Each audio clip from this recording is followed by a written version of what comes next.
안녕하세요. 김동호 세무사입니다. 이번 시간에는 감가상각비의 기타 주제에 대해서 살펴보겠습니다. 세법상 감가상각비에 관련된 제반 규정은 장부에 계상할 감가상각비를 계산하기 위한 규정이 아니고요. 상각 범위액, 감가상각비가 인정될 수 있는 손금의 한도인 상각 범위액을 계산하기 위한 규정들입니다. 따라서 세법에서는 이러한 감가상각 방법을 그리고 내용연수를 개별 자산별로 규정을 하고 있는데요. 아래 표를 보시면 일반 유형 고정자산 같은 경우에는 이제 정률법과 정해법 중에 선택하여 신고하게 되면 그 방법을 상각 범위액을 계산할 때 사용을 할 수 있고요. 만약에 사용하지 않게 되는 경우에는 무신고시 상각 방법인 정률법을 적용하여 상각 범위액을 계산할 수 있게 됩니다. 아래 나타난 것처럼 건축물, 그리고 광업용 유형 고정자산, 그리고 폐기물 매립시설 같은 경우에도 선택 가능한 상각 방법의 범위 내에서 선택하여 신고한다면 그 방법을 적용하여 상각 범위액을 계산할 수 있고, 만약에 신고하지 않았다면 무신고시 상각 방법으로 규정되어 있는 방법들을 적용할 수 있게 됩니다. 보시다시피 지금 나와 있는 것처럼 감가상각 방법을 선택하게 되면 선택한 감가상각 방법을 신고하여 적용할 수 있고, 그렇지 않다면 무신고시 상각 방법을 적용한다는 것을 꼭 기억하셨으면 좋겠고요.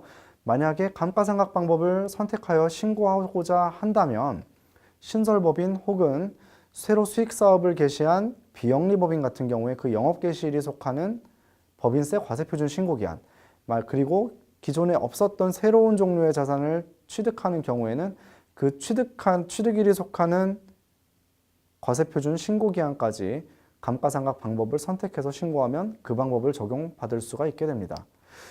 이렇게 선택한 감가상각 방법은 처음에 신고해서 적용한 그 과세연도뿐만 아니라 그 이후에도 계속해서 적용해야 됩니다. 이를 계속성의 원칙이라고 하는데요.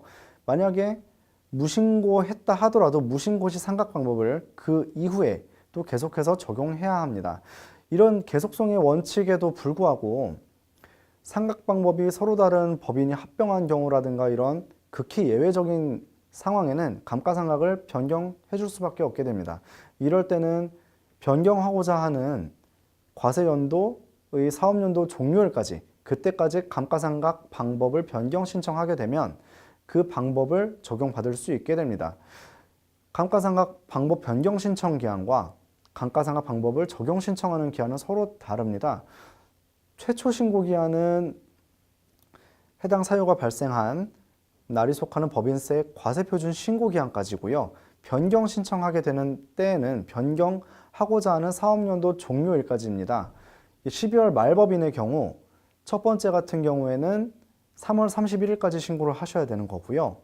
두 번째 후자 같은 경우에는 사업연도 종료일은 12월 31일까지 변경 신청을 하셔야 적용받을 수 있습니다. 이 두 차이점을 꼭 기억하셔서 적용받는데 잘 적용받을 수 있으시기를 바랍니다. 이제 내용연수에 대해서 한번 살펴보겠습니다. 내용연수는 크게 기준 내용연수 그리고 신고 내용연수 이렇게 구분되어 있습니다. 내용연수 역시 아까 감가상각 방법에서처럼 구조별, 자산별 그리고 업종별로 내용연수를 규정하고 있고요. 밑에 나와 있는 표는 그 규정되어 있는 표의 일부인데 이 구조 또는 자산명이 차량 운반구, 그리고 공구, 기구, 비품 이런 것들 종류에서 기준 내용 연수는 5년이고 이렇게 밑에 있는 4년에서 6년은 선택 가능한 내용 연수의 범위가 됩니다. 따라서 이러한 자산을 처음 취득했거나 아니면 새로 사업을 개시했을 때 그 날이 속하는 법인세 과세표준 신고 기한까지 4년에서 6년 사이 내용 연수를 선택해서 적용 신고를 하게 되면 그 내용 연수를 적용받을 수 있는 거고요. 만약에 신고를 하지 않는다면 무신고 시 기준 내용 연수를 적용받을 수 있게 됩니다. 즉 신고하면 4년 혹은 6년을 선택할 수 있게 되는 거고, 만약에 신고하지 않게 되면 5년인 기준 내용 연수인 5년을 적용해서 감가상각 범위액을 계산할 수 있게 됩니다. 그리고 사업을 하다 보면 항상 신규 자산을 취득할 수 있으면 좋겠지만 어떤 사정에 의해서 중고 자산을 취득할 수 있는 경우도 발생할 수 있습니다. 중고 자산은 일반적으로 신규 자산에 대해서 내용 연수가 많이 그러니까 짧습니다. 내용 연수가. 그러니까 예를 들어 일반적인 자산이 뭐 내용 연수가 10년이라 하면 만약 5년 정도 사용했다면 앞으로 사용할 수 있는 내용 연수는 5년밖에 되지 않는 것이죠. 따라서 세법에서 말하는 중고자산은 해당 법인에 적용되는 기준 내용 연수의 50% 이상이 경과된 자산을 말하고요. 예를 들어 기준 내용 연수가 10년이라면 이 중고자산은 5년 이상 사용한 자산이어야 세법에서 인정되는 중고자산의 범위에 해당됩니다.